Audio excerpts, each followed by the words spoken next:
Hello guys, for today's video magmumukbang tayo ng lomi. Andito nga pala ako sa Batangas sa daanan sa may highway. Order tayo ng lomi. So ititimplahin ko muna tong sausawan, bawang sibuyas at saka toyo. Lagyan din natin ng sili para mas maanghang. Masarap kainin yung lomi pag maanghang. So mura lang yung order dito sa halagang 60 pesos. Special na yon, solve ka na.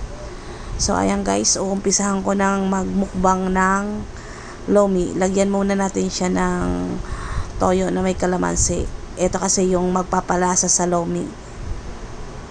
So first bite para sa inyo ay pagkasarap ng lomi dini sa Batangas. Pag kayo'y napadaan, pwede kayong kumain ng lomi. So halagang 60 pesos lang, solve ka na. So ayan lang guys, ubusin natin tong lomi. Ang sarap kahit mainit. Mas masarap nga to pag kinakain yung mainit pa, para talagang hindi siya matatanggal yung niya, lapot niya. So mapaparami yung kain ko nito. Sarap kasi. Ito talaga yung binabalik-balikan ko dito sa Batangas.